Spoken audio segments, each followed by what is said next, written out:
Pronto, pessoal, vou começar a gravar agora, certo? E a gente vai continuar um pouco naquela apostila e ao mesmo tempo a gente vai exercitando alguma coisa que for possível, fazendo as demonstrações, né, de como adquirir as imagens de satélite e ter alguns conceitos do sensoriamento remoto à medida que a gente for manipulando essas imagens, sabe? É uma coisa assim que não tem tanto mistério, vamos dizer assim, né? Ao mesmo tempo é simples, né? E é, é bem interessante isso, porque a gente tem uma aplicação de várias coisas com elas, né? Assim, é um sistema que é feito, o sensoriamento remoto, que ainda assim tem potencialidades, né, ou possibilidades ilimitadas de uso, né, para muita coisa. Então, eu vou mostrar aqui essa apostila, deixa eu botar para apresentar. Deixa eu passar aqui. É só a continuação daquela apostila. Na aula passada eu pedi até para vocês darem uma lida nessa parte de radiação, né? Para vocês chegarem a alguma coisa, só para vocês terem isso como uma base de conhecimento. Qualquer questão a gente conversa a respeito disso, né? Um detalhe aqui que é interessante, essa questão é da interação da radiação, né? Assim, o Sol emite essa radiação, mas ela vai ao topo da atmosfera, né? Então, a atmosfera é como se fosse um meio de refração, né, da energia de onda da radiação. E assim vai. A atmosfera é um meio refratário, né? Porque ela é composta de outras substâncias, vamos dizer, moléculas, né? De ozônio, de gases, do oxigênio, do gás carbônico, né? Do argônio, do nitrogênio, de vários elementos que estão dispostos na atmosfera. Além disso, temos o vapor de água, e além do vapor de água, a gente tem outros elementos, como, por exemplo, a poeira de vulcões. Né? A poeira de vulcão é uma coisa que passa, às vezes, anos e anos para dissipar da atmosfera. E assim os gases também, outros tipos de gases, né, que ficam na atmosfera. Tudo isso interage com essa radiação. Então ele aqui está apagadinho, mas só vê um B, né, e um satélite. Aí esse B aqui significa isso, que isso aqui é a viagem da frequência, né, na atmosfera, tanto do satélite como do Sol. Então uma das coisas que ocorre na natureza, né, esse fenômeno de espalhamento, né? Então as grandes partículas de gás, de moléculas de gás presentes na atmosfera interagem, né, causando o espalhamento, o redirecionamento, né, do caminho original da radiação eletromagnética, né? Então isso depende de vários fatores, inclusive do próprio comprimento de onda da radiação e da concentração, abundância de partículas, né, que viajam através da atmosfera. Aqui ele mostra justamente isso.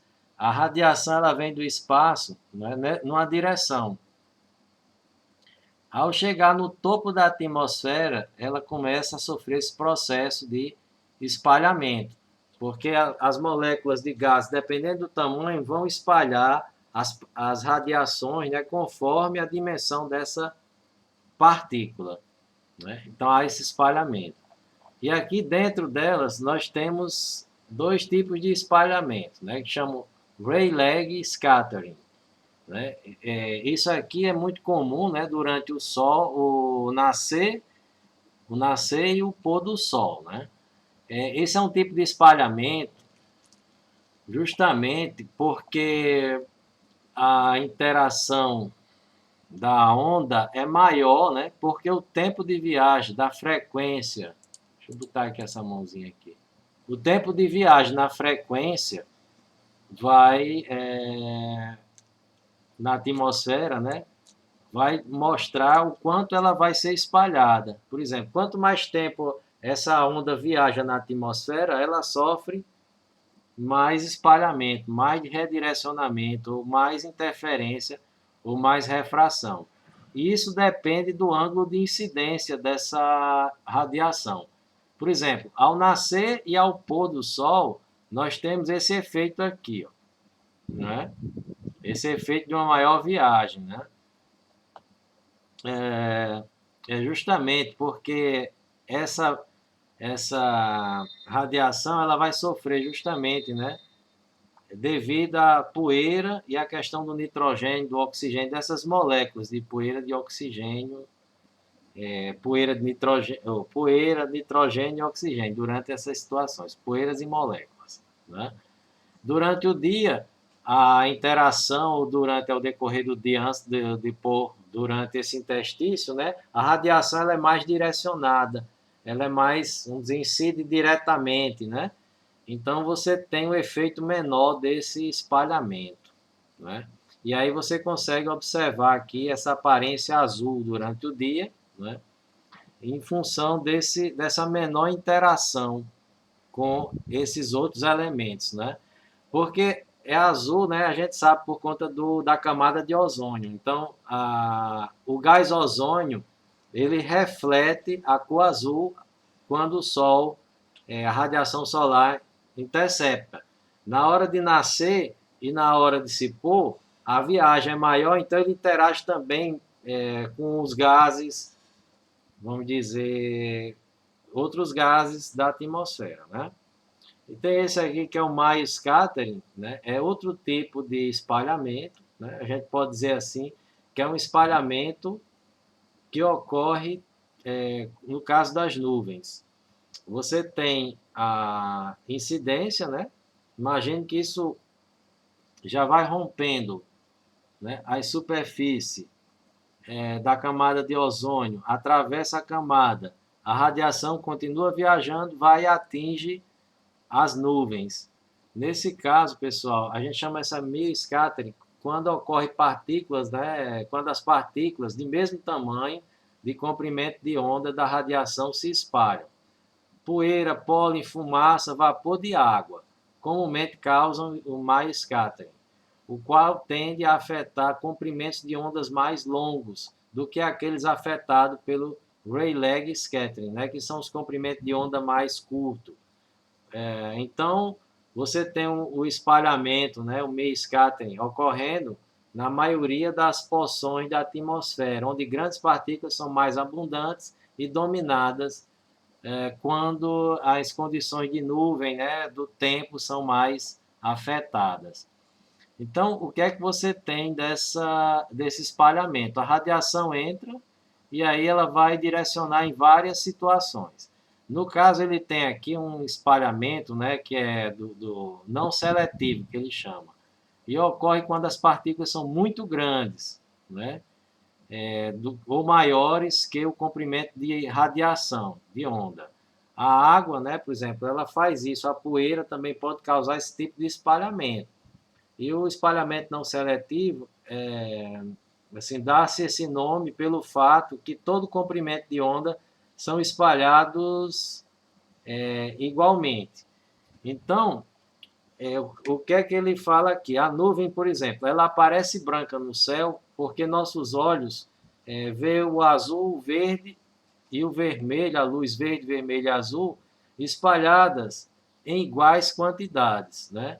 Newton fez essa experiência, né? Ele pegou um prisma, depois pegou uma roda de cores, um cilindro, girou e quando viu a fusão das três cores, deu a cor branca, não é? E aí, quando você tem as três cores do espectro, dá o branco, né? A soma das três cores. É como se você pegasse a mesma quantidade de vermelho no pincel, de verde e de azul e misturasse. Aqui forma-se com a radiação. A radiação vem, né? O que a gente só vê são esses três espectros, né? E algumas derivações dele. Aí o que é que acontece? A nuvem espalha os três na mesma quantidade. Por quê? Porque as partículas do vapor de água, as moléculas, são grandes o suficiente para vamos dizer assim, para que elas espalhem em várias direções, mas em mesmas quantidades. Outro tipo, pessoal, de interação é a questão da absorção, né? É outro mecanismo. Né? E a gente vai ver que os elementos. Aqui você tem na primeira parte o espalhamento e na segunda parte vamos ter a absorção. Então, se vocês observarem, parte dessa energia é absorvida para os próprios processos físico-químicos da atmosfera, né? Faz parte. Como a fotossíntese absorve radiação, né, por um processo biológico, né, das plantas, da mesma forma, a atmosfera também vai absorver essa radiação e proporcionar a formação de gases. Por exemplo, o gás ozônio, né, o dióxido de carbono e o vapor d'água são constituintes que absorvem essa radiação. Por exemplo, na alta atmosfera tem uma alta energia e o ozônio precisa de uma alta energia para fazer a ligação trivalente do oxigênio, né? Como se tivesse água, H2O e O2. Então ele precisa romper, quebrar essas ligações e formar uma molécula trivalente de oxigênio. E aí o que é que você tem? Essa energia da radiação é parte da energia necessária para essa fusão molecular. Né? Então, por contrapartida, existe aí um equilíbrio. Né? O ozônio, que é formado por isso, ele serve como um escudo. E esse escudo é dado por essa capacidade de absorção. Né? Então, para se manter o ozônio, eu preciso de gás oxigênio em quantidade. Porque fala do buraco, né? E vai aquela coisa toda, do buraco de ozônio. Porque existe uma quantidade maior de outros gases que não sejam o oxigênio, que ele é fundamental para a construção dessa camada de ozônio, né? Por isso que o ozônio absorve energia, mas absorve por uma questão de equilíbrio, dele sobreviver, vamos dizer assim, de criar mais gás ozônio. Nesse caso, pessoal, a radiação ultravioleta do Sol é usada nisso, né? E aí ele absorve para a sua produção. Sem essa camada protetora, na atmosfera, nossa pele poderia se queimar quando exposta à luz solar, né? Então, o gás ozônio, ele é, assim, se ele, de certa forma, também funciona como um oxidante potente, ao mesmo tempo, ele protege da ionização dos raios ultravioletas, né? Que é capaz de destruir bactéria, que é capaz de destruir as células, né? Por exemplo, muitos cânceres de pele, né, pessoal, decorre dessas transformações, dessas queimaduras. Apesar que nós temos a camada de ozônio, mas ainda assim a radiação passa, né? É tanto que senão a gente não queimava a pele da gente. Ele é o gás não, é o comprimento de onda que queima a nossa pele. Quando a gente vai para a praia tem que passar um protetor solar. E esse protetor solar é constituído de pigmentos que é do tamanho ou menor que os comprimentos de onda da radiação ultravioleta. Na verdade, ele é um bloqueador da radiação.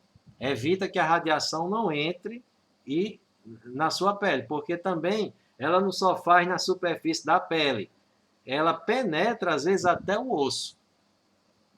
Já pensou? Até o osso. Mancha até os ossos. Então, pessoal, outro gás que é abundante também, né? Vamos dizer que é o dióxido de carbono. Né? Se refere aos gases de efeito estufa. A gente não pode dizer que o dióxido de carbono é um gás do mal, né? Assim, a gente não pode dizer também que o dióxido de carbono é um vilão. Né? A gente tem, ambientalmente, nós temos um conceito que era bom que tivesse só oxigênio. Pelo contrário, tem que ter os dois. Só que, lógico, de uma maneira equilibrada. Não é? A quantidade de dióxido de carbono na atmosfera também permite a vida, não é? Não só o oxigênio, porque as plantas assimilam esse dióxido de carbono na sua respiração, no seu processo de fotossíntese, na respiração não. Então, o que é que acontece, pessoal? A quantidade de óxido de carbono também é necessária para a vida na Terra, na questão do que a gente diz em termos de manter a temperatura do ambiente, né? Então, eles absorvem essa radiação fortemente, principalmente das porções de infravermelho, né? E que são associados com o calor termal, o que serve de armadilha para o calor dentro da atmosfera. As moléculas de gás carbono absorvem calor, né? O vapor de água na atmosfera absorve mais, né, do comprimento de onda de infravermelho e da porção das microondas, né? Então, entre 22 micra e 1 metro. Isso é o tamanho dos comprimentos. E a presença de vapor de água na baixa atmosfera varia enormemente de lugar para lugar em diferentes épocas do ano, né? A gente sabe que o gás carbônico é uma coisa da biologia, dos compartimentos, né? Como você tem os compartimentos de CO2 na natureza, você também tem, né, vamos dizer, os compartimentos de água. Na atmosfera é um grande compartimento de água. E aí o que é que ocorre com isso, pessoal? Imagine que uma época do ano você está em Caicó.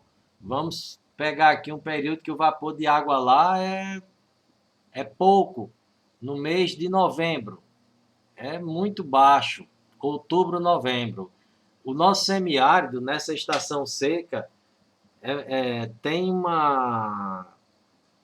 A atmosfera tem pouca água, fica 10, 15, 20%. É tanto que os riachos secam devido à evapotranspiração, porque um meio está seco e o outro meio que tem umidade transmite essa umidade para o meio seco. Então, às vezes, chove 700 milímetros, mas evapora a evapotranspiração de 2.000 milímetros. Entende? Às vezes 1.500 milímetros. Quer dizer, é como se, para manter a umidade daquele lugar, naquele período teria que chover 3 vezes o que havia chovido numa estação passada. Isso é um dado importante para a agronomia, né? E para florestal, o que seja, para a ciência agrária como um todo. Já que tem dessedentação de animal, o ciclo hídrico faz parte de todo o processo, né? Então imagine isso aí, pessoal, uma coisa interessante, essa situação de chover para cima, né, como o pessoal da climatologia fala, né? E isso aí vai interferir também no calor da atmosfera, né? Às vezes eu estava lá em Caicó na estação, que eu trabalhei na estação climatológica lá, e chegava dia que a temperatura chegava a 42, 43 graus. Uma vez chegou a 45 graus, mas a atmosfera estava com 12% de umidade, né? Aqui geralmente é 80%, 85%, 90%. Imagine se essa atmosfera tivesse úmida, a gente cozinhava lá no sertão, né? Mas é uma coisa que a natureza faz, uma regulagem que mantém seca e essa alta temperatura. É um clima de deserto, praticamente, né? Com essas mudanças climáticas, muitos efeitos, temperaturas excepcionais que a gente não percebia antes, começa a perceber, não é? Se a gente pegar todas essas curvas, as curvas de evapo aumentaram, as curvas de temperatura aumentaram. E a radiação é fortemente influenciada, não é? Por exemplo, até a luz das estrelas que viaja numa atmosfera úmida, você tem um telescópio, você vamos supor que você seja um astrônomo amador, até mesmo profissional, vamos dizer assim, um físico, um astrofísico, prefere usar uma luneta numa noite seca lá no interior do que numa noite aqui no litoral, em cima de uma serra daquela com ar seco, porque a radiação ela não encontra barreira. Então a luminosidade, a magnitude astronômica dos astros, né, a luz das estrelas que é medida em magnitude vai ser muito maior, não é, do que você está no litoral. né, sujeita a uma massa de ar mais úmida, a massa de ar seca. Né, que ele fala isso aqui, ó. Enquanto os trópicos devem ter altas concentrações de água de vapor, alta umidade. Então, as massas no deserto são praticamente secas e não tem vapor para absorção de energia. Já nas áreas úmidas existe uma forte absorção. Então, aqui, pessoal, tem uma janelazinha, que a gente chama isso aqui de janela atmosférica. Tem energia, aqui tem as faixas UV, o visível, né? Infravermelho, aqui você tem o termal, a emissão termal da Terra, e aqui você tem micro-ondas. Então, o teor de energia que está aqui, ele corresponde à absorção na atmosfera, né? E aqui você vê uma área cinza absorvida, e aqui você vê as áreas vermelhas que são transmitidas pela atmosfera, né? E isso é importante porque a gente chama isso de janela atmosférica, porque vai permitir que essa frequência da radiação toque um alvo na Terra e volte para o satélite ou para o sensor remoto que está fora. Imagine, pessoal, que tudo isso é uma viagem. Então, o dado de espectrometria, o dado espectral, vamos dizer assim, ele tem que ser corrigido de toda essa influência da atmosfera, né? Era interessante, né? Se a gente não tivesse esses problemas, não precisava ter atmosfera. O sensoriamento remoto ia ser bom, porque você teria a energia emitida do Sol, que você conhece, e teria o espectro refletido. Aqui não, você tem que corrigir a influência da atmosfera para compreender a energia recebida pelo sensor. Tá entendendo? Ok, pessoal? Vocês estão escutando aí, né? Sim, professor. É isso aí. Então, você vê aqui as faixas de micrômetro. Uma faixa aqui é o calor emitido da superfície terrestre, porque a Terra também absorve calor, né? E no que o astro, o corpo absorve calor, ele passa a emitir esse calor, né? Isso vai depender da temperatura também do corpo, né? E isso também é importante para você ter o infravermelho termal e você detectar essa radiação infravermelho termal. Agora mesmo a gente vê muita aplicação no coronavírus, né?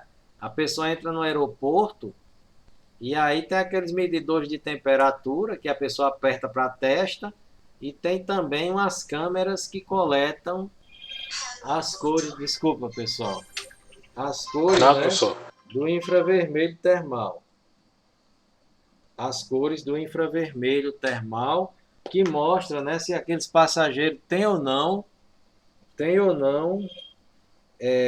vamos dizer assim, deixa eu só silenciar esse celular, tem ou não, vamos dizer assim, febre, né? Se passa naquela barreira aí a pessoa emite uma cor vermelha lá, né, na escala de cores lá, o vermelho vai ser que a pessoa esteja com febre. Então ela para se interrogar onde aquela pessoa andou e tal. Isso é uma prevenção, né? E é usada essa tecnologia, vamos dizer, do sensoriamento remoto como uma barreira para a emissão de calor, né? Muitas das tecnologias, por exemplo, a área de mineração, né? O ultravioleta é usado para xelita. Uma vez eu estava na mina e aí o cara passava uma luz ultravioleta iluminando a superfície da rocha. E onde tinha xelita, ela brilhava, né? Onde tinha os veios. Pois é, pessoal. Então agora vai mostrar essa interação com o alvo. Aqui você tem a energia incidente, né? E aqui você vai ter essa energia que a gente chama de irradiância ou energia incidente. Tá aqui, ó, numa planta. R é a reflectância, T é a transmitância e A é a absortância, né? E são os termos mais técnicos, né? A irradiância, reflectância, absortância e transmitância. mas aqui ele está, de uma maneira, coloca a energia incidente. Então, se a gente fosse fazer uma equação bem simples, né? E tem que ser igual, né? Porque a energia, vamos dizer assim, ela vai passar por um processo de transformação, né? Então, I seria igual a R mais A mais T, né? Se fosse. A energia incidente é igual à energia que é refletida, a energia absorvida e a energia transmitida, né? A energia no topo da atmosfera, antes de entrar na atmosfera, é a energia como se fosse incidente ou irradiante. E a energia que está dentro do topo da atmosfera para dentro, quando ela interage tanto com a atmosfera como os corpos da superfície ou os objetos da superfície e retorna, seria uma energia, esse retorno é energia refletida. A parte da energia pode ser absorvida. No caso, como eu falo para vocês, a própria atmosfera absorve para os processos físico-químicos. Da mesma forma que os processos da vegetação biológica também absorvem para a produção é, da fotossíntese, na reação da fotossíntese. E parte dela é transmitida na forma de calor, dependendo da posição, da situação do corpo, né? Um corpo transmite energia para outro, né? Um corpo quente vai transmitir energia calorífica para um corpo mais frio. Então, isso é, em suma, o comportamento, vamos dizer assim, de uma energia irradiante sobre um objeto. Parte refletido, parte absorvido e parte transmitido, né? E aqui, pessoal, de modo mais simplificado, ele vai mostrar, né, que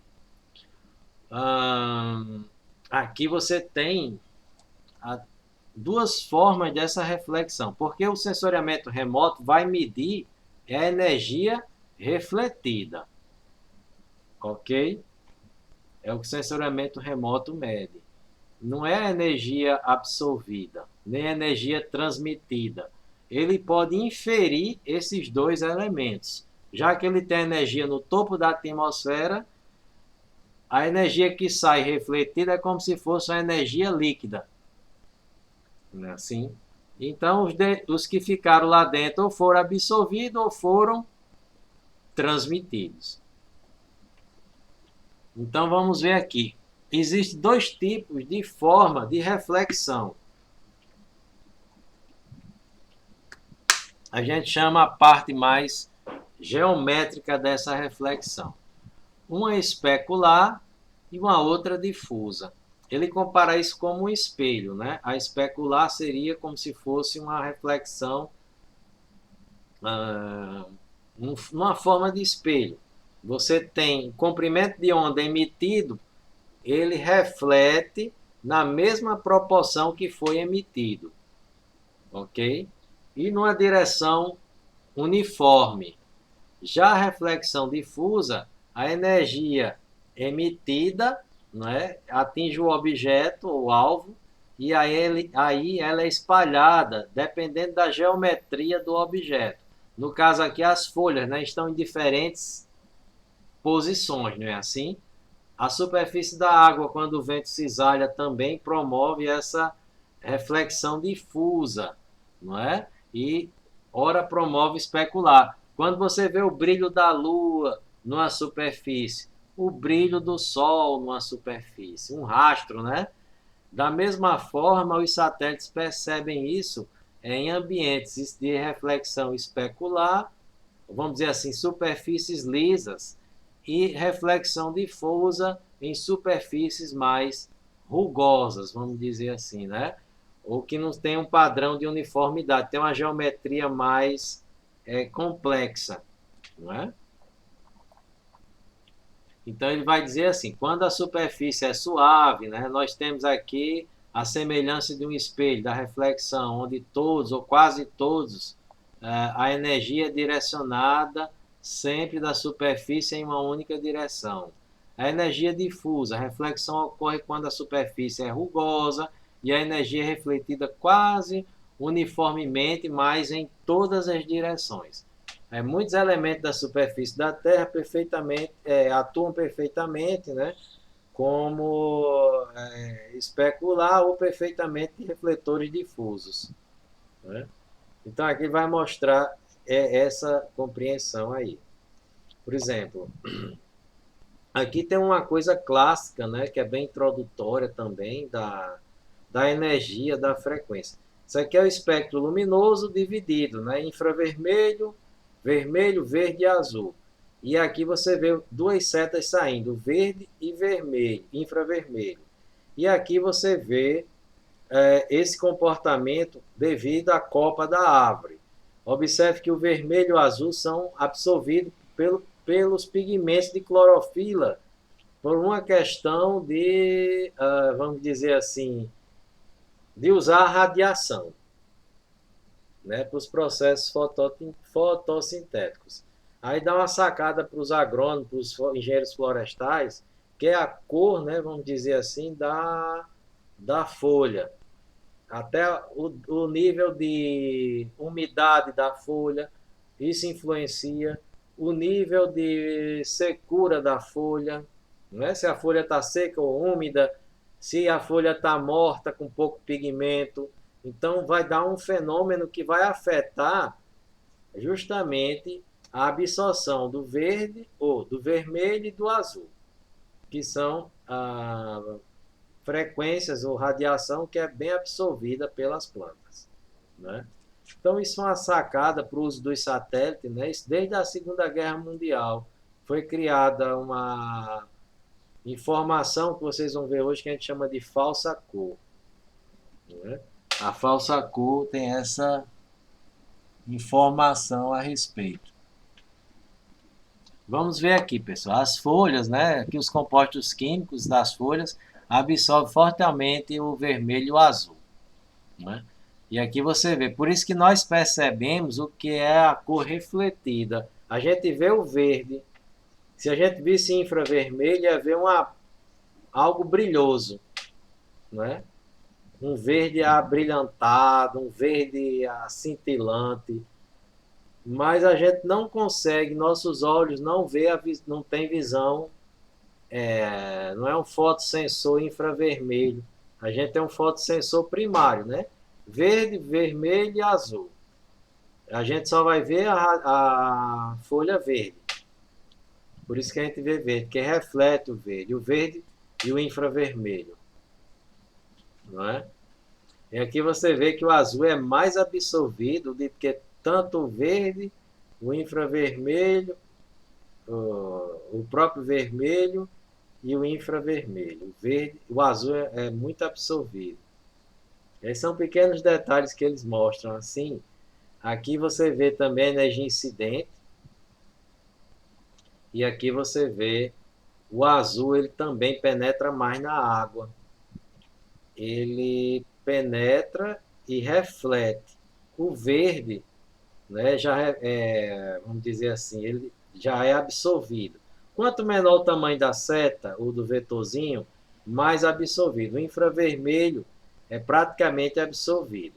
Aí aqui tem a água com sólidos em suspensão. Aí você vê, por exemplo, pode ser até clorofila também, né? Porque pode ter microalgas. Aí o que é que acontece? O azul, ele ainda passa. A água com sedimento de suspensão reflete mais o verde. E o infravermelho e o vermelho são mais absorvidos. O infravermelho é bastante absorvido, né? Então, esse é o efeito das cores nas imagens. Uma atividade que eu vou passar para você vai sugerir isso, vai supor isso.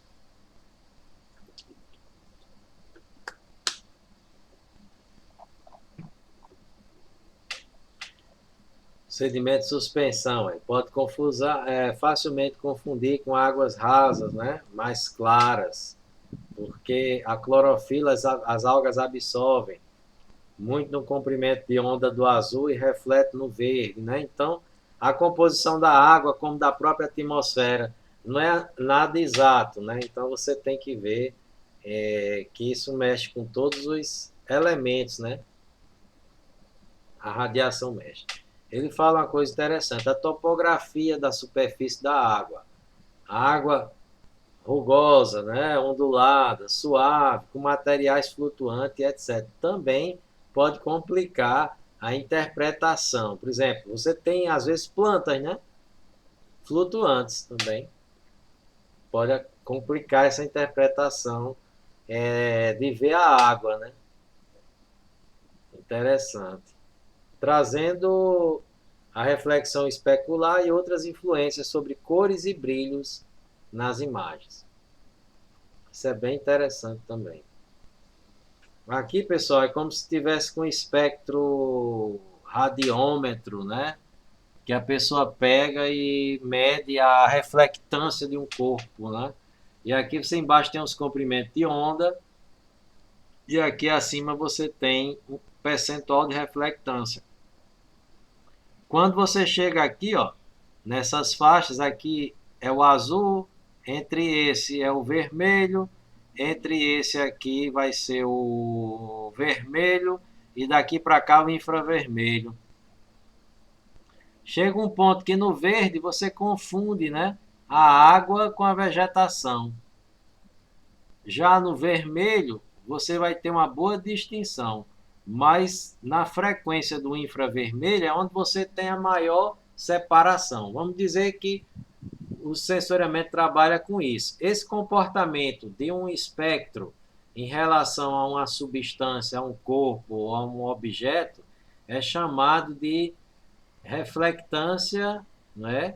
Ou de comportamento espectral ou de biblioteca espectral. Biblioteca espectral porque diz como o comportamento do espectro acontece em relação a um objeto, né? Isso é o maior axioma. Então é o que ele chama aqui de construção de uma resposta espectral para aquele objeto. Então o que é que o sensor mede? Várias respostas espectrais. Não é assim que ele funciona. E os padrões dessas respostas, né? Não é só a resposta em si. Às vezes é a imagem, ela forma a geometria dessa resposta, né? Tem tudo isso. É isso que a gente vai ver, pessoal. Isso aqui eu vou deixar para vocês lerem depois, né? Eu mostrei para vocês o acesso dessa apostila lá. Vocês acessam, dão uma lida, porque isso aqui é um conteúdo mais para vocês lerem. Agora eu vou fazer a parte da demonstração de como coletar uma imagem, as características das imagens, né? Como fazer a interpretação de uma imagem. Ok, pessoal? Tá tudo tranquilo aí, né? Sim, professor. Pronto. Então, vamos nós. Eu vou abrir aqui, pessoal, uma página na internet que é bem legal, né? Que é o nosso Instituto de Pesquisas Espaciais, www.imp.br.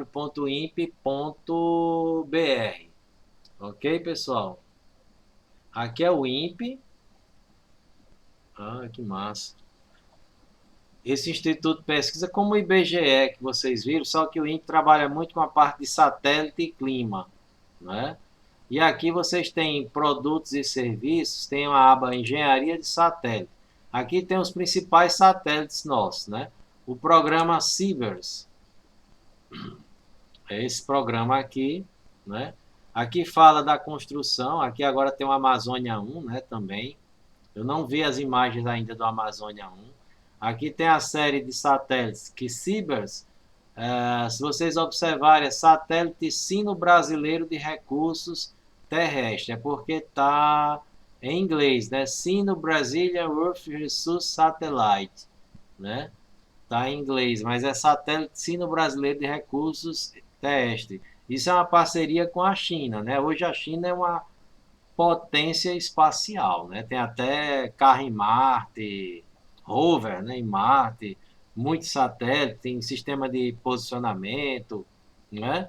Antes eram os Estados Unidos e a Rússia, agora é a Índia e a China e toda a comunidade europeia também envolvida e o Brasil também nessas parcerias. E aqui você tem, né, algumas questões, né, dos sensores.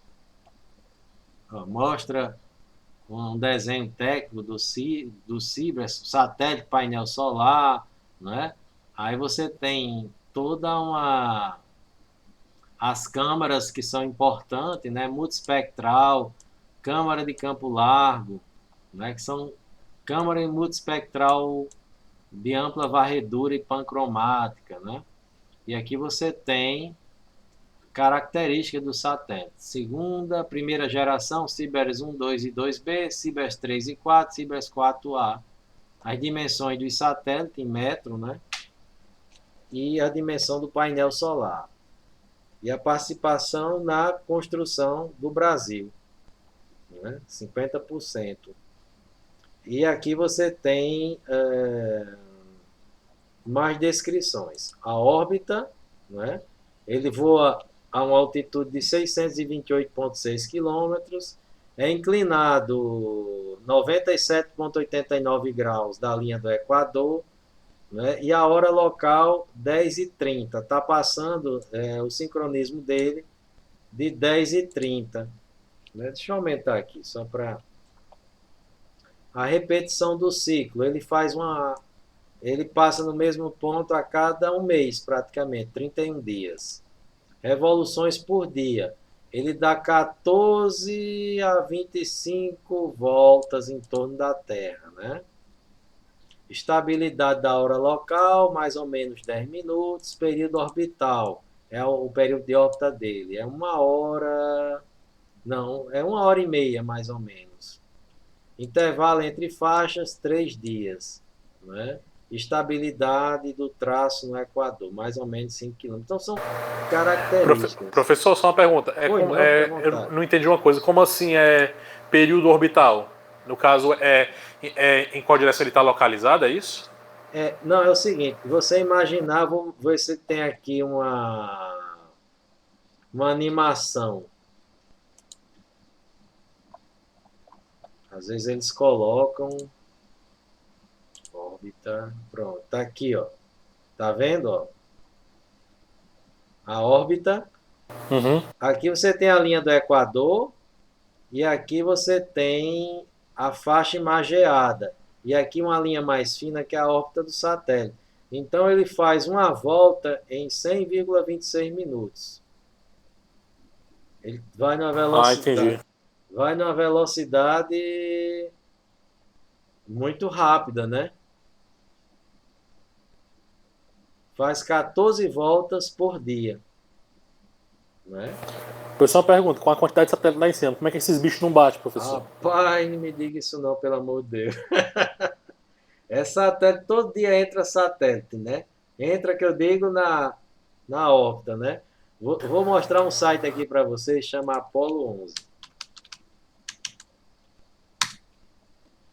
Né? Então, a Apollo 11 é um site feito aqui no Brasil, e ele mostra muito essa evolução tecnológica, né? Tecnologia lançará o primeiro satélite de madeira. Olha aí para o pessoal da engenharia florestal. Vai fazer um satélite de madeira, que gasta com ouro, né? Então ele mostra muito aqui esses dados de satélite. Ó. Aqui asteroides, né? Aqui aqui a posição que a estação espacial tá, né? Aquela não, aqui já é lixo. É reentrada, tá vendo? Starlink tá entrando aqui nessa posição. Isso aí vai sendo atualizado. Tem 2 satélites que vai entrar hoje aí, né? Reentrada é recente, porque eles acompanham. Tem câmeras astronômicas que acompanham, tá vendo? Ó? Como eles formam esse rastro. Professor, cai muito satélite assim, digamos assim. Vamos aqui. Existe Diga. Não, assim é o período, porque é colocado muito satélite em órbita, né? Isso. Aí no caso, assim, cai basicamente parecido na mesma quantidade, mais ou menos? Não, assim, porque eles têm uma vida útil, às vezes chega a 3 anos no máximo. Tem Ah, uns que entendi. chegam. Pronto, nós temos o Landsat 5 que a gente vai usar aqui, que ele foi lançado em 84 e morreu em 2015. Foi um satélite mais que viveu mais na face da Terra. Caramba. É. Mas essas mortes deles é tudo planejada, porque existe um código nas Nações Unidas, né? Que aqui tem dizendo, né? Eles fazem previsões para a entrada desse. Existe um controle espacial também, aéreo, um tráfego de satélite, né? Tá entendendo? E aí você todos os dias tem avisos aqui. Quem está numa determinada posição pode acompanhar. Esses que estão em linha vermelha é o momento da queda dele. Tá vendo? Tô vendo. Na verdade, eles dão um comando lá e esse comando faz com que você perceba, vamos dizer assim, ele direciona o satélite para a órbita da Terra, tá certo? Então, Entendi. como é que ele faz isso? Ele dá um comando que baixa a altitude do satélite. Aí o Aí. satélite consegue reduzir a Ah, velocidade. Ele tem um combustível que não queima com oxigênio, que é hidrazina. Então ele baixa o satélite, vai baixando entendi. até que a massa dele e a velocidade reduza de forma que a massa da gravidade da Terra consiga atrair o satélite. Ele não tem uma precisão. Assim, existe risco de cair na cabeça da gente, mas é como uma mega-sena. Não tem uma previsão, né? Mas geralmente eles são colocados de forma que caem no oceano, né? Às vezes perde ou não o controle de algum que não aciona esse comando e aí o satélite fica à deriva. E ele vai, é um perigo, porque ele pode, além de bater em outros, ele pode bater, né? É, cair em cima de alguém. Né? Professor, Entendi. Pois não. mas ele pode desintegrar também, né? Com É, atrito com a os, atmosfera, na aquece. atmosfera é o que realmente acontece, viu, pessoal? Ó, é esse rastro aqui. Acontece isso normalmente, né? Ele se quebra, porque ele vai se quebrando em vários pedaços. À medida que ele vai atritando, ele vai fusionando os pedaços. Aí solta o painel, solta uma antena, solta o corpo, vai soltando e vai virando um monte de lixo mesmo, né? Aqui um núcleo, um satélite caiu inteirinho, foi esse aqui.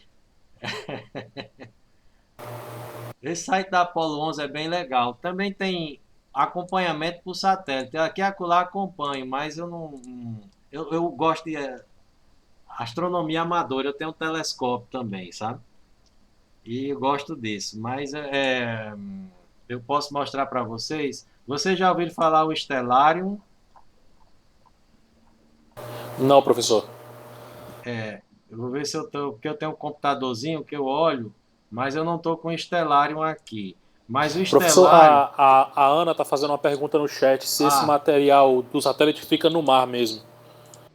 nem sempre, às vezes ele chega a cair em áreas desabitadas, deserto, florestas, chega a cair. A maioria cai porque a possibilidade de cair no mar é maior, porque não existe uma precisão, tá entendendo? Assim, vai cair em tal ponto, assim, com muita precisão. Ele vai arrastar e às vezes depende muito das situações que é a dinâmica. Por exemplo, se é de dia, você sabia que do dia a temperatura diminui a densidade da atmosfera, durante a noite aumenta a densidade. Aí só isso já interfere na posição, na atração, onde ele vai cair, sabe? Não existe Entendi. uma regra prática assim, não. A gente tem assim, a turma, né, faz a previsão, quem gerencia isso, pode aí cair com 100 quilômetros, com 200 quilômetros. É uma previsão, não é tão, né? Pronto, se ele tá para entrar aqui por cima de Natal, pode cair lá em Mossoró, a 200 quilômetros, 300 quilômetros, tá entendendo? Mas quando ele cai só os pedacinhos. Geralmente é assim. Se cair inteiro, aí é complicado. É o risco de cair um parafuso na cabeça de um, é uma mega cena mesmo, viu? Né? É Stellarium. Certo, pessoal? Esse Stellarium aqui, ó, é um software que você consegue ver, ó, você instala em vários computadores, quer dizer, em vários sistemas operacionais. E aqui ele dá a posição, não é? E aqui você vê os satélites, acompanha os satélites também. Eu não sei se essa...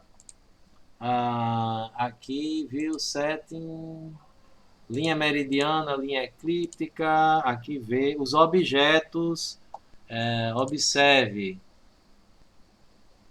calendários. Aqui você vê, né, a vermelha, a linha vermelha é a eclíptica, que está aqui. A linha verde é o norte, aqui, ó. E aqui é como se eu tivesse aqui da superfície, né? E aqui ele tem uma... Quando vocês querem ver, por exemplo, um satélite, vou botar aqui Landsat 8. Ó, tá vendo? Aí ele vai dizer onde está o Landsat 8 na posição. Tá aqui. Landsat 7, que estão da série Landsat, são os únicos que estão em órbita. Ó, tá passando aqui bem próximo, né? Já. Então, se tivesse à noite, eu conseguiria visualizá-lo. Mas só que esse satélite tá aqui. Eles são heliosíncronos. Certo? O que é um satélite heliosíncrono? Por isso que ele está aqui nessa abóbada. Ele só caminha onde tem Sol, né?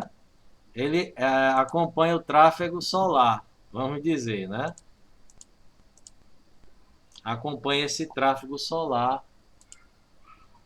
Ok. Lugares à noite. Né? Aqui ele diz até a visibilidade de planeta. A gente vai estar na madrugada com Júpiter e Saturno. 9h50, Saturno está nascendo hoje e se põe na 10h07. Esse daqui é mais simples, mas se você quiser procurar por um satélite, ele já diz. O spot... Agora são muitos. Tem uns que ele vai mostrar todos os objetos. Aí ele vai dizer a quantidade de satélites que existe lá em cima? Não, aqui ele está somente mostrando, mas no software que você baixa o catálogo de satélite, aí mostra todos os satélites em operação. Aí esse software, ele tem uma compatibilidade com os software que mexe com os telescópios. Então, o que é que os telescópios faz? Se direciona para aquela posição sozinho, sabe? E aí vai acompanhar o satélite. Sendo que o satélite passa rápido, né? O período orbital dele é 10 vezes maior, 2 vezes maior, 10 vezes. Chega a ser 10 vezes maior do que a velocidade do Sol na abóbada celeste, né? Aí você vê o satélite passando. Vocês acham que já viram umas luzinhas passando. No Stellarium, quando vocês baixarem a versão, vamos dizer, a versão oficial, vocês vão ver isso, que lá tem a nuvem de satélite, né? Então, pessoal, o INPE, Brasil controla, né, junto com a China, essa parte, e aqui você tem, por exemplo, dos satélites, as câmeras que eles imageiam. Né? Então tem as câmeras multispectral, câmera tal, gravador de dados. E aqui tem uma coisa interessante, são os dados espectrais. Câmera espectral multispectral, MUX, né? Que é a denominação da câmera. Aí tem as bandas que ela leva nessa câmera. Banda 5, banda 6, banda 7, banda 8. E aqui tem as frequências. Observe que eles não botam aqui. O 5 é o azul, o 6 é o verde e o 7 é o vermelho e o 8 é o infravermelho. A largura da cena, que é a faixa que ele imageia, tem 95 km. A resolução espacial, né, no NADI, é de 16,5 metros. Eu vou mostrar o que é isso, que é o tamanho do quadradinho que ele imageia. A menor porção da imagem tem essa dimensão aqui, 16,5 metros. Mas imagine que é uma faixa de 95 quilômetros, né? É só pegar, botar 95, 16,5, né? 95 mil dividido por 16,5, você vai ver o número de quadradinho que ele detecta, né? E aqui você tem as divisadas de campo largo, banda 13, 14, 15, 16, né? E aqui você tem o verde e o infravermelho, sendo que, olha o tamanho da faixa, 684 quilômetros, diga aí. É uma câmera de uma abertura maior do que aquela outra. Agora, isso compromete a resolução. Ele vê um quadradinho de 55 metros. Essa visada lateral de espelho é que tem satélite que tem a possibilidade de, quando ele está imagiando, ele fazer outra imagem no dia seguinte. Tá entendendo? Então, ele dá uma passada, inclina o espelho dele e recobre novamente aquela área. Né? Então, são essas câmeras e ainda tem essa câmera pancromática de ampla varredura. Essa daqui, 2 metros, tá vendo? Diga aí. E 8 metros multispectral. Então, essa pancromática de ampla varredura, eu vou ter uma imagem PAN. O que seria uma imagem PAN? É uma imagem cinza, porque ela pega o infravermelho, por isso que o nome é PAN. Pancromática. De vários cromas, várias cores, né? É como pandemia, larga doença. Pancromática, de largas cores. Envolve os 4 espectros aí, o verde, o vermelho, o azul e o infravermelho. E uma multispectral que envolve, né? Aqui de 8 metros. É um bom satélite. Aqui tem as características das câmeras, é separado, WPM, MUX e WFI, que é Wide Field Image Multispectral. X é porque sofreu um aperfeiçoamento. Se você for ver, as câmeras hoje são altamente, né? O CCD já está virando outra coisa aí, né? Já é outra tecnologia. E aqui o WPM, que é essas visadas, né, mais possantes. Aí a largura da faixa 92, 95. E aqui a vantagem dessa divisada larga, que a cada 5 dias eu obtenho uma imagem. Tá vendo? Tem o nome revisita. Aqui a cada 31 dias. Aqui a cada 31. Número de bits. A imagem tem 10 bits. Bits vai ser o número de cinza, o que a gente chama de resolução radiométrica. Aqui é de resolução radiométrica, aqui é resolução temporal e aqui é resolução espectral. Ok? Taxa de transferência, milibits por segundo, né? É a transferência da imagem para o sistema de recepção. São as antenas. A CAST é Chinese Academy of Space Technology. China National Space Administration. E a Agência Espacial Brasileira, Instituto Nacional de Pesquisas Espaciais. Né? Aí você diz, professor, onde é que eu consigo as imagens desse bicho? Né? Porque para a gente é importante a gente ter um conhecimento, né? Lógico que não, assim, não é necessário ter um conhecimento profundo, né? Mas ter uma noção porque a gente vai usar os dados. E o INPE, ele mesmo tem uma seção que a gente pega. Pois é, pessoal.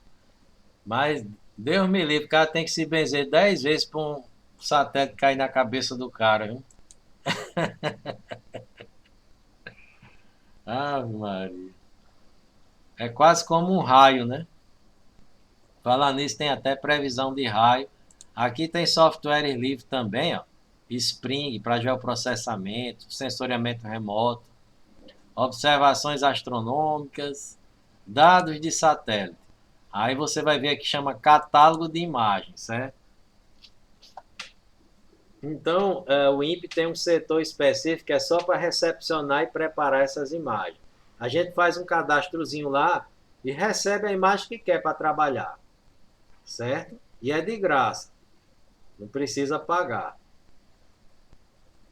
Então, você tem do Cibers 4A, estão nesse link. Os satélites Aqua, Ciper, DEIM, Landsat 8, Ressus estão nesse outro. E os satélites Ciber 2, GLS, Landsat 1, 2, 3, 4, 5 estão nesse aqui. Né? Então, tem um link para cada satélite. Lá nos Estados Unidos, não, já tem uma plataforma, né? Na União Europeia, que é tudo junto. O Brasil ainda está migrando, porque, na verdade, isso é em cooperação. A gente fornece nossas imagens, ao mesmo tempo a gente recebe dos demais também, né? É uma forma de cooperação. Então, aqui você tem o sensor Sibers, vamos pegar aqui o Landsat 1. O Landsat 1 foi lançado em 1971. Bem novinho, hein? Há 50 anos atrás. Tem uma câmera multispectral scanner, MSS, né? Que é um scanner, lógico, para a época, né? Uma revolução tecnológica. Depois eu mostro até as fotos, né? Imagine que você tem dados aqui. Bota um município que vocês queiram ver a imagem aí, pessoal. Fique à vontade. Alguém sugere algum? Maxaranguape. Olha aí, muito bem. Maxaranguape. É Barra de Maxaranguape. Não é? É. Barra de Maxaranguape. Aqui cobre os 5 mil municípios do país. País, Brasil. Estado, Rio Grande do Norte. Executar. Ih, será que eu digitei o nome do município correto? Professor, acho que é só Maxaranguape. Porque a Barra é o lugar onde fica a sede do município. Exato. Tá aqui, você tem toda a razão. Maxaranguape RN. Quando eu clico, ó, ele já bota uma bolinha sobre o município, né? Aqui, ó. Vocês conseguem ver aqui, deixa eu dar um Ctrl+. Aqui você baixa, aqui você... Tem uns controles aqui, deixa eu dar um Ctrl+ aqui. Pronto. Você é de que... Desculpe perguntar, você é de que ano?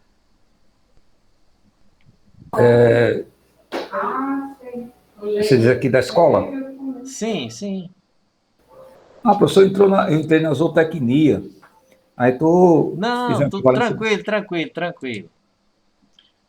Então, quando eu bato aqui, observe que aparece tipo um diamantezinho. Vai mostrar uma cena, olha aqui, ó. 21 de junho de 76, 18, 12, né? Esse daqui são as cenas. Nós temos imagem desde 12 de agosto de 1973, né? Temos uma imagem aqui de 6 de junho de 1975. Temos uma imagem aqui de 76, quer dizer, a vantagem do satélite, você consegue, Barra de Maxaranguape está aqui em cima, tá vendo? E aqui vai mostrar as características que essa cena foi colhida. Série satélite, Landsat 1. Sensor, L1 é Landsat, que a gente já fica tão acostumado. MSS, que é Multispectral Scanner, que é um varredor multispectral. Pronto. Um varredor de multispectro, o Multispectral Scanner. A órbita e o ponto. Isso aqui é uma similaridade que todo satélite ele trabalha com informação chamada ponto e órbita. É como se fosse a latitude e a longitude. Data de passagem. Ele passou no dia 9 de junho de 1975. Quer dizer, já faz 46 anos que ele passou aqui. Aqui é o ícone, o ID da cena. A revolução é o tempo que ele tinha dado. Ele tinha dado já 14.653 revoluções, né? Por exemplo, essa revolução é volta na Terra, viu, pessoal? O bicho é pouco rodado, hein? 14 mil voltas na Terra, hein? Tá com a moléstia. Latitude, longitude, latitude, isso aqui é em décimo de grau. Menos 4 porque é sul, né? Vou aumentar um pouco mais para vocês verem melhor. O tempo da hora que ele passou, né? Hora GMT, que é Greenwich Mean Time, que é a hora do Greenwich, né? Era 11 horas lá em Greenwich. Então aqui é menos 3 horas, né, pessoal? Ele passou de 9 horas e 38 minutos, né? É, não, passou de 8h38, né? São 3 horas de fuso, né? Orientação da imagem é o ângulo de imagem, 9 graus. Ângulo de incidência do Sol. O Sol estava a 48 graus, né? A 48 graus no horizonte.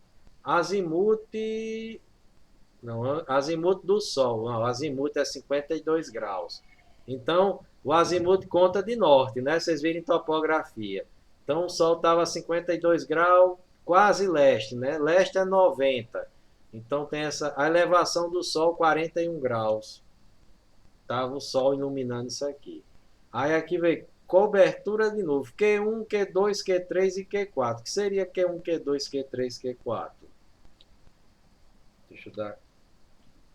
É como se eu pegasse a imagem e dividisse em 4 partes. Q1 é esse quadrante, ó. Q2 é esse, Q3 é esse, Q4 é esse quadrante. Ele bota 30, é como se 30% da área imagiada está coberta por nuvem. Olha a altitude que está esse satélite aí, né, pessoal? Para ver é como se estivesse vendo um avião, sendo que ele está em órbita, né? A altitude dele, né? A faixa que ele imaginou aqui. Uma boa porção, né? Então você tem a informação de 1975. Se você quiser fazer um estudo com alguma coisa que lhe interessa, até, por exemplo, quando eram, na época, as dunas, o mar, os mangues, ou a área de produção, se era desmatado, ou se tinha açude ou se não tinha, né? Por exemplo, essas imagens elas vão mostrar. Vou mostrar um caso bem específico aqui, ó. Se eu botar aqui Macau, por exemplo. Executar. Então eu pego aqui uma imagem, né? Macau. Nada, fica aqui. Aqui o município de Macau. Deixa eu ver o centrinho aqui da imagem, se ele vai me dar É engraçado que ele não apareceu a bolinha aqui. Vou botar aqui Açu, que é perto de Macau. Açu RM. Tá aqui, ó. Olha o centro da imagem, a bolinha. Olha, pessoal, essa é a imagem de 76. Alguém sabe do tempo que a barragem Armando Ribeiro foi feita?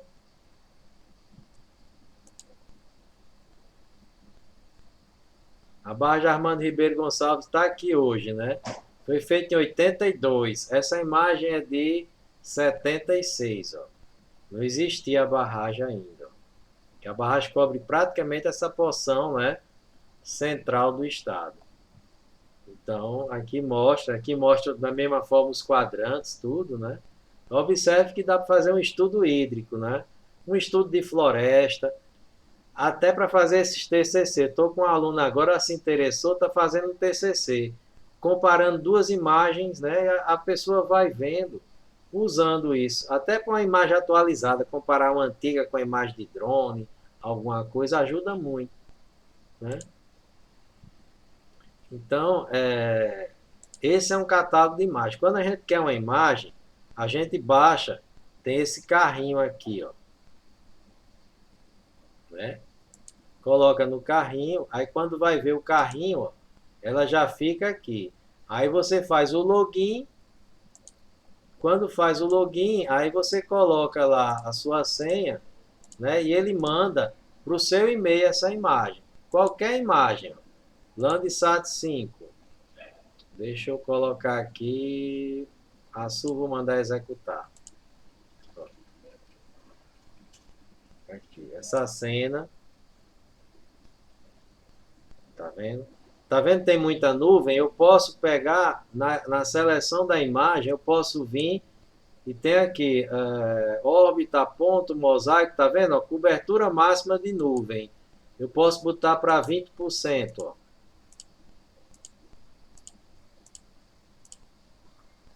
Então, quando eu executar aqui, ele vai fazer um filtro que vai me tirar as imagens que estão com nuvem demais. Se eu quiser num ponto específico do quadrante, tá vendo? Ó? Eu já pego imagens mais livres. Ó. Aqui é a imagem no tempo de junho, 19 de junho. Olha a barragem aqui que eu falei. A Serra de Santana. Isso aqui eu conheço porque a gente vai se habituando. Aqui é Macau, aqui embaixo é Açu, aqui lá para o outro lado não vê Mossoró, mas vê a Serra do Mel, né? E aqui você vê aquele açude de Caicó, o açude de Cruzeta, o açude de São José, não, Jardim do Siridó, né? Açude de Acari. Vê aqui o Pico do Cabugi, eu consigo identificar. Então você tem, ó, zero de nuvem. Tá vendo? Nessa imagem. Está bem verdinho porque foi no período chuvoso. Aí eu vou pegar aqui um período desse aqui, de outubro, ó. 17 de 10 de 99, ó. Está o que, pessoal? A vegetação é caatinga, tá tudo morto aqui. O que tem de vivo está na beira dos rios aqui, nos mangues, né? Morto que eu digo em criptobiose, né? Aqui você vê a drenagem todinha, tudo, né? Então a gente baixa essas imagens, puxa as imagens e aí a gente faz os processamentos nos softwares, né? Quando a gente quer uma imagem dessa, baixa, eles mandam um e-mail. Vou ver se tem um e-mail aqui que eu recebi do INPE. Deixa eu só acessar aqui. É só botar aqui a divisão de geração de imagem. A DGI. Atos DGI, ó. Não sei se... Porque às vezes eu apago muitas para não sobrecarregar o e-mail. Deixa eu ver aqui... INPE. Senha, pedido INPE. Tá aqui. Tá vendo? Então ele manda a imagem, ó, o número do seu pedido foi esse, o valor é zero, que é de graça, né? E aqui eles vão mandar, né? Ó, você receberá um segundo e-mail contendo o link e o endereço, a partir do qual você poderá baixar suas imagens. Então vem os linkzinhos, né? Aqui, atos. Tá aqui, ó. Seu pedido de imagem. Tá vendo?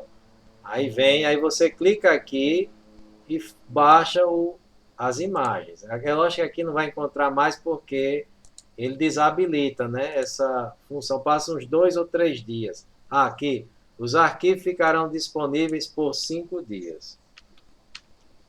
Tá vendo, pessoal? É assim que eles mandam. Então você se cadastra lá no site. Deixa eu...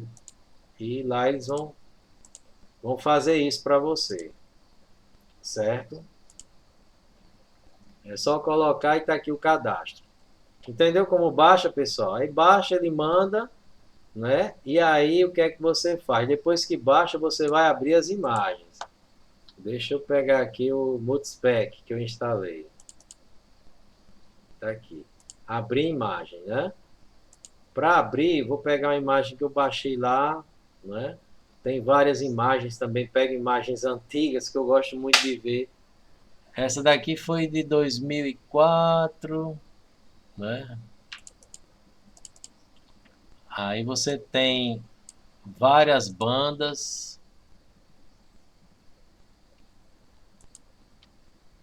Abrir.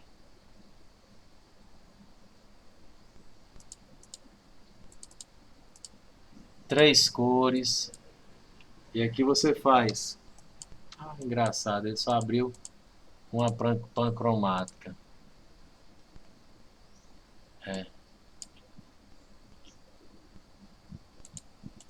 Então, na hora que ele manda, você já consegue abrir, porque ele vai, né, fazer toda essa parte. Falando em Barra de Macharanguape, abrir é de Barra de Macharanguape. Tá aqui barra. Processador visualizar a imagem. Aqui eu vou dar um realcezinho só para melhorar a tonalidade, né? Tá vendo? Então, pessoal, isso aqui já vem com o nível de georreferenciamento, ó. Latitude em metros, ó. UTM e aqui em grau decimal. Ou grau, minuto, segundo, né? Vamos abrir aqui com cores. Uma dica é a gente conhecer o satélite, né? Esse aqui é o EO, satélite.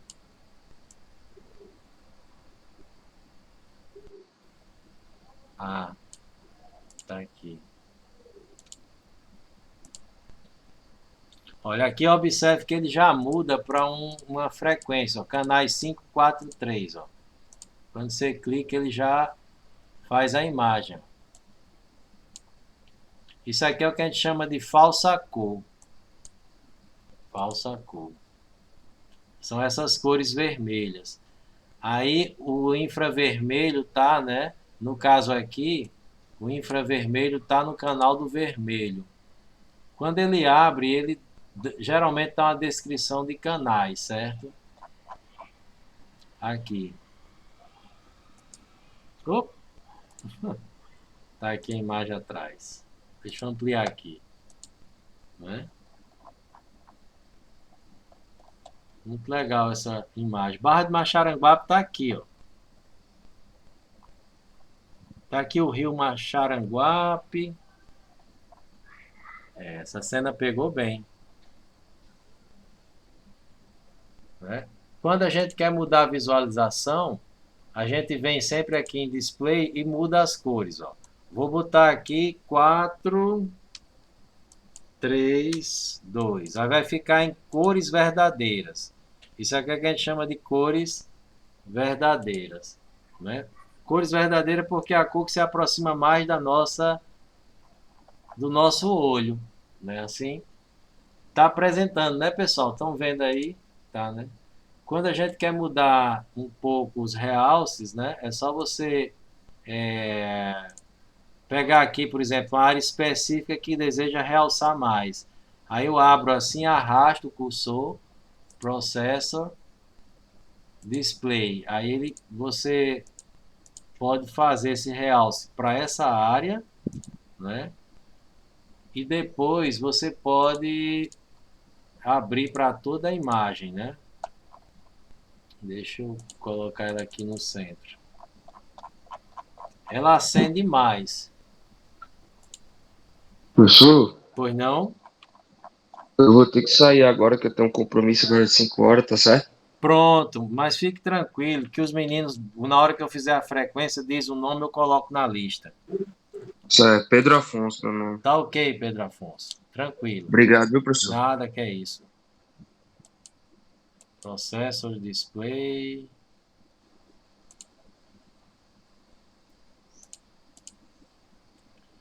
Um realce equalizado, ok. Aqui, pessoal, coisa interessante, ó, vê até uma feição submersa. Quando acendeu aqui, ó. Tá vendo? Isso aqui é o Parracho de Maracajaú. É enorme, né? Aqui é o Parracho de Rio do Fogo, ó.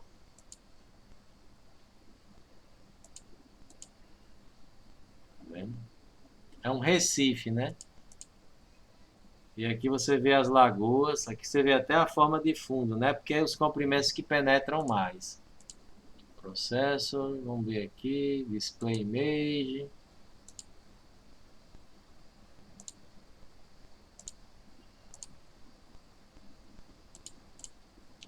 Linear. Ah, tem que fazer um novo histograma. Esqueci de calcular. O histograma é fundamental porque ele zera todo esse processo de equalização.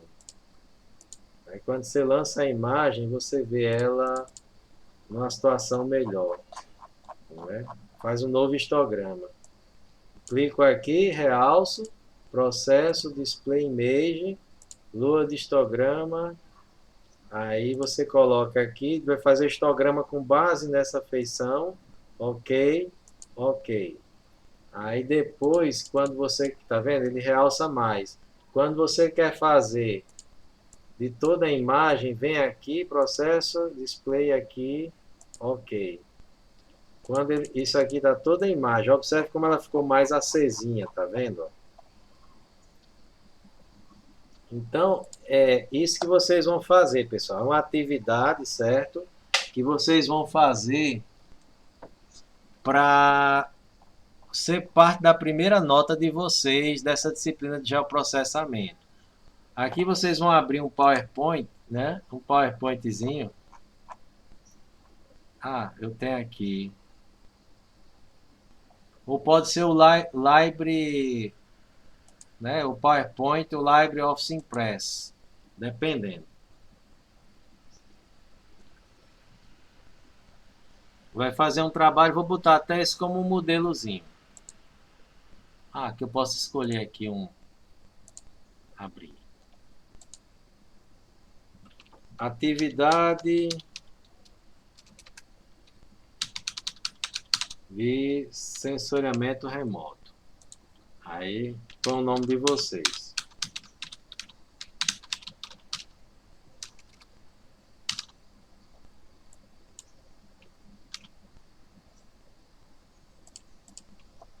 Aí vai inserir um novo slide,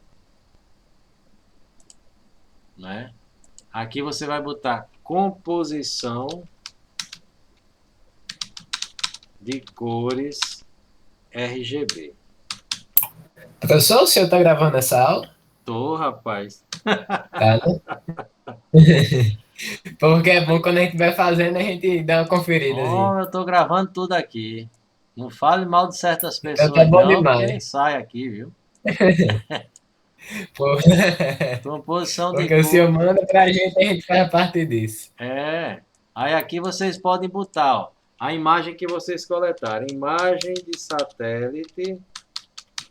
Vou chamar aqui Landsat.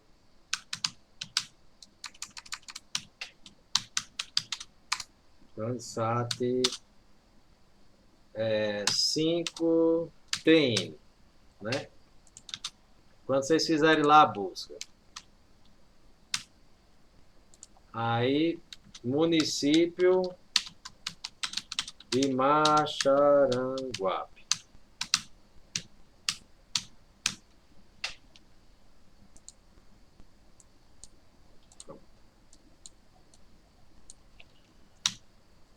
É bom botar a data da imagem, né? Deixa eu botar aqui. No próprio cabeçalho da imagem tem a data lá, e na hora que vocês estão procurando ver, sabe, pessoal? Aqui ela foi de... deixa eu ver aqui, nesse cabeçalho. 214.064 é a cena, e na sequência a data, só que está invertido, ó. 2014, 13... Vixe Maria, peraí. 2004, 13, 81, agora foi. Que danada de data é essa? 2004, né? Deixa eu olhar aqui no cabeçalho da imagem.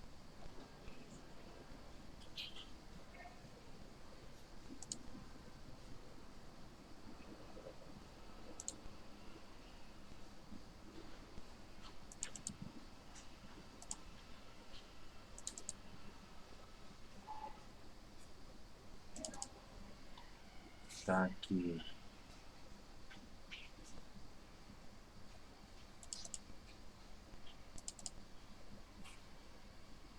Tá aqui, ele tem um readme text. Ah, tem aqui alguma coisa que vai...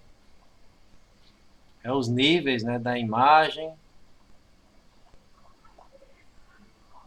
Aqui tem a sequência, como é formado o nome. Data, file name. Vem quando baixa, sabe?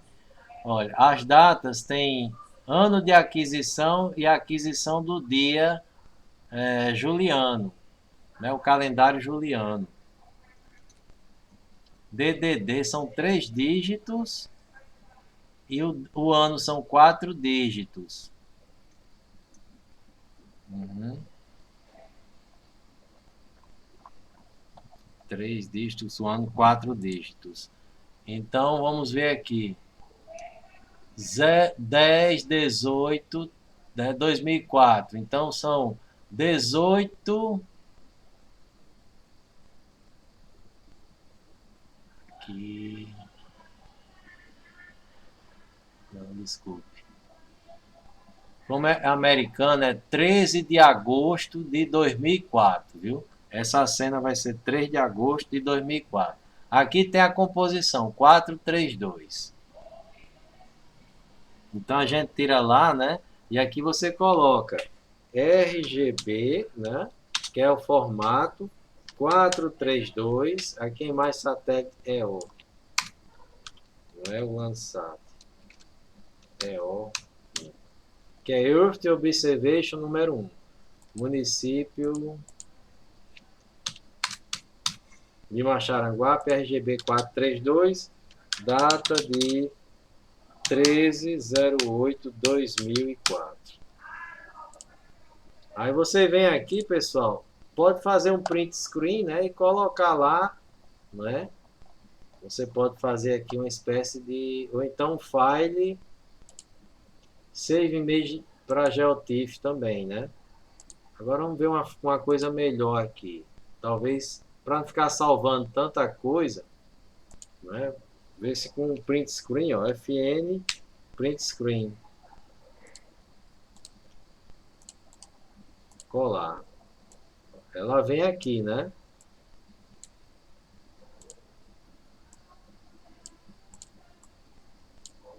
E aqui a pessoa pode cortar, né? Tem essas formatar figura, recortar, né? Coloca aqui assim. Oh. Assim. Só para ficar aparecendo a parte que interessa mais. Assim. Pronto. Né? Aí aqui você vai... É uma composição RGB 32. Você só faz colocar aqui... essa chamada composição cores verdadeiras. Pronto. Aí salvar aqui. Vou até salvar e colocar isso como modelo, né? Deixa eu criar aqui uma paginazinha no Drive.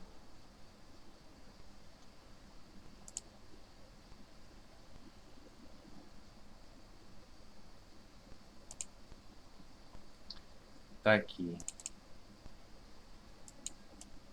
Modelo atividade. 2000. Modelo atividade 1. 2021. Só para... E salvar isso aqui, né, pessoal? Então, eu vou botar esse modelo para vocês junto com essa gravação. E aí vocês vão fazer a coleta no site do INPE, pegar um satélite, baixar as imagens e fazer as composições usando o Multispec. Aí aqui vocês vão inserir o slide, duplicar slide. Pronto. Eu dupliquei aqui, vou eliminar esse daqui e vou fazer uma composição outra aqui. Processor, Display Image, e aqui em vez de usar o 4 eu vou usar o 5, o 4 e o 3. Vocês vão fazer para o município que vocês quiserem, certo? Ó, a imagem ficou assim. Aí eu venho, FN Print Screen,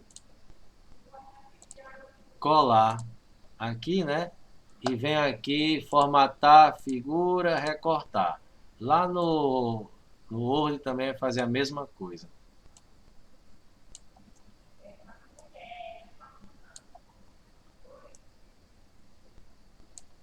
Pronto. Só que aqui, em vez de ser 432, vai ser composição 5, 4, 3. Que é o 5 no vermelho, o 4 no verde e o 3 no azul. né? São aqueles espectros lá. E aqui, em vez de ser cores verdadeiras, vão ser de composição falsa cor. Aí eu venho lá e faço outra composição. Eu vou fazer umas 8 composições. Ó, Processor.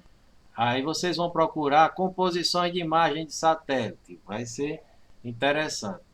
Display Image. Aqui, em vez de usar o 5, eu vou usar o 6, o 5 e o 4. Pronto, ficou essa cor aqui esquisita, né? Porque aqui já sofre a influência da banda termal. E a água fica bem escura porque absorve tudo. Então, deixa eu fazer aqui. 7, 5, 4.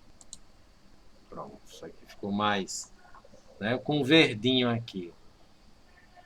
Essa imagem, pessoal, também é falsa cor, sendo que apesar de estar em verde, a água que está em preto aqui por conta da absorção do infravermelho. Só que aqui já é uma composição diferente, é a 754. Então você vai lá, copia o slide e cria novamente, só vai alterar aqui, né? E aqui. Só que o que é que a gente vai querer? Vocês vão fazer um estudo comparativo entre as imagens, certo? Vai mostrar o que é que realça mais de cada um. Então aqui você vai dizer, vai abrir um quadradinho, né? Aqui. Deixa eu colocar uma caixinha de texto aqui. Você vai dizer, aqui a água aparece em tons, tá, verdes, azuis, né? Pode ser a caixinha aqui, você pode fazer aqui e de repente colocar uma seta aqui. Isso aí é de vocês, cada um tem sua habilidade, né? Aí a água com sedimento em suspensão. Chego aqui.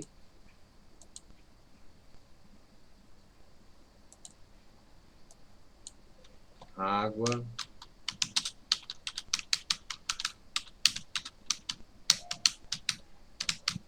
em suspensão.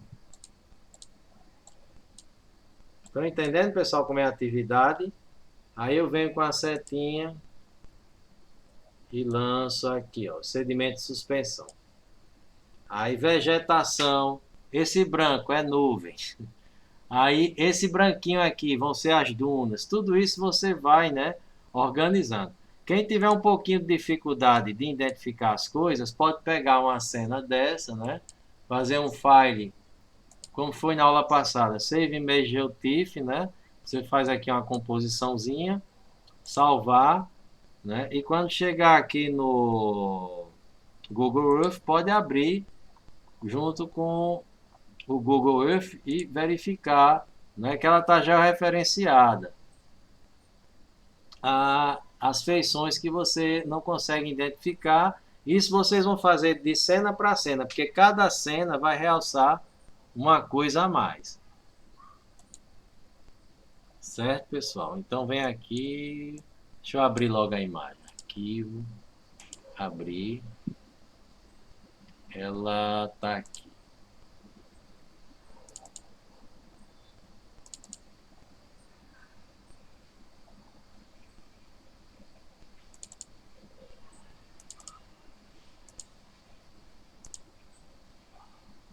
Ela puxa a imagem, já abre lá, sabe? Ó, tá vendo? Aí às vezes a gente não sabe o que é tal coisa. Ah, essa mancha aqui é duna. Ah, essas linhas verdes, pretas aqui são corpos d'água, né? Aí você vem aqui na... É só tirar que por trás, ó, tem outra imagem, tá vendo? A imagem do Google Earth. E aí você pode usar as várias composições salvando, né? Vai identificando isso aqui. Por exemplo, aqui é uma mata ciliar. Tem esse verde bem forte aqui. Aí você vem a uma agricultura, áreas agrícolas, né? Então isso vai ajudando. Não tem esses quadradozinhos assim, você percebe, né? Isso usando várias cores. Vocês vão botando lá, mudando lá no Multispec essas processor, display image, aí vai sair mudando aqui. Tá aqui. 9, 8, 7, 5. Ok. Tá vendo? Já aparece com outras cores. Né? 4, não, 5, não, 4, existe essa composição, 5, 3. Né? Então vocês vão observando aqui.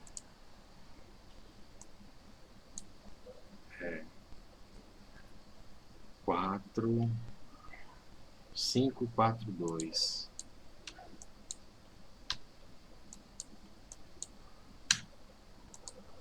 Tá vendo? E assim vai, pessoal. A gente vai manipulando essas imagens. 4, 5, 7.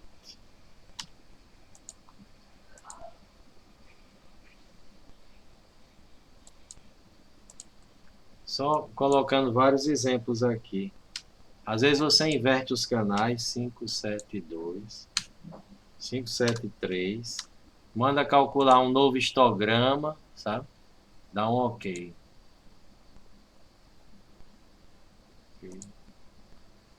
E assim vai surgindo, né? Novos tons, novas perspectivas de visualização, né? Aqui você pode aumentar e ver uma nuvem, vegetação, vai ficar agora nesse vermelho. Quanto mais úmida a vegetação, vai forçar aqui. Então, processo, display image, aí vocês vão colocando aqui.